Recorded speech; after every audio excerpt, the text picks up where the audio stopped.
আজ আমরা এমন এক ভয়ঙ্কর সত্য সম্পর্কে কথা বলবো যা আমাদের অন্তরকে কাঁপিয়ে দেয়। সেটি হল জাহান্নামের আগুন।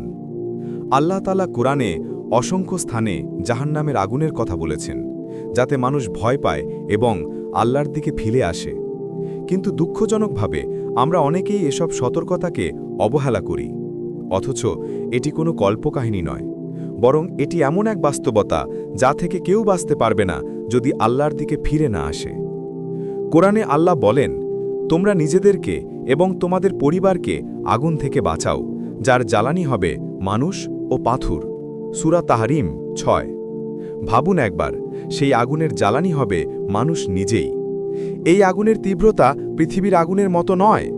রাসূলুল্লাহ সাল্লাল্লাহু আলাইহি ওয়াসাল্লাম বলেছেন, দুনিয়ার আগুন জাহান্নামের আগুনের একাংশ মাত্র। আল্লাহ জাহান্নামের আগুনকে ৭০ ভাগ বাড়িয়ে দিয়েছেন। অর্থাৎ আমরা যে আগুন চিনি সেটি জাহান্নামের আগুনের তুলনায় কিছুই নয়। জাহান্নামের আগুন এতটাই তীব্র হবে যে তা দেহ ও অন্তরকে একসাথে পুড়িয়ে ফেলবে। আল্লাহ তাআলা কোরআনে বলেন, তাদের চামড়া যখনই পড়ে যাবে তখনই আমি তাদেরকে নতুন চামড়া পরিয়ে দেব, যাতে তারা শাস্তি আস্বাদন করে। সূরা নিসা ৫৬। এর মানে হল শাস্তি হবে অনন্ত, কষ্ট হবে অবিরাম। চামড়া একবার নয়, বারবার পুড়ে যাবে, আর প্রতিবারই নতুন চামড়া সৃষ্টি হবে, যাতে শাস্তি আরও ভয়ঙ্করভাবে চলতে থাকে। জাহান্নামের আগুন শুধু দেহ নয়, অন্তর পর্যন্ত পৌঁছে যাবে। আল্লাহ বলেন, আগুন তাদের মুখমণ্ডলকে পোড়াবে আর তারা সেখানে বিকৃত অবস্থায় থাকবে। সূরা মুমিনুন ১০৪। সেই আগুনের শিখা শুধু বাইরে নয়, ভেতর থেকেও মানুষকে জ্বালিয়ে দেবে।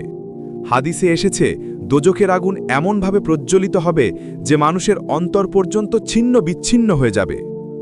রাসূলুল্লাহ সাল্লাল্লাহু আলাইহি ওয়াসাল্লাম বর্ণনা করেছেন, জাহান্নামের সবচেয়ে হালকা শাস্তি হবে এই রকম যে কারো ২ পায়ের নিচে আগুনের অঙ্গার রাখা হবে, যার তাপে তার মস্তিষ্ক ফুটে যাবে।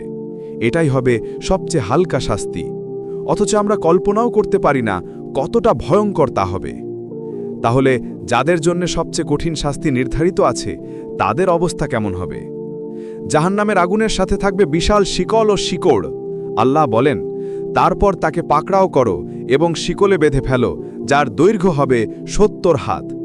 ভাবুন, বিশাল আগুনের ভেতরে লোহার শিকল দিয়ে পাপীদের টেনে নিয়ে যাওয়া হবে। তাদের হাত বাঁধা থাকবে, গলায় থাকবে শিকল, আর তাদেরকে টেনে হিঁচিড়ে আগুনের গহ্বরে নিক্ষেপ করা হবে।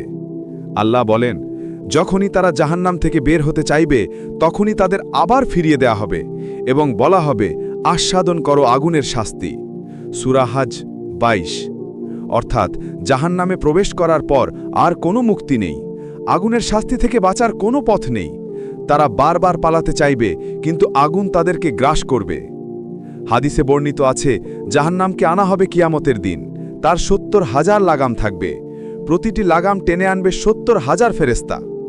এই দৃশ্য কল্পনা করুন। জাহান্নামের ভয়াবহতা এতটাই হবে যে তখন মানুষ নিজের মা, বাবা, সন্তান কাউকে চিনবে না। সবাই শুধু নিজের চিন্তায় থাকবে, নিজের বাঁচার উপায় খুঁজবে। কিন্তু সেই দিন আর কোনো উপায় থাকবে না। ভাই ও বোনেরা, আজ আমরা দুনিয়ায় আছি, আমাদের হাতে সময় আছে।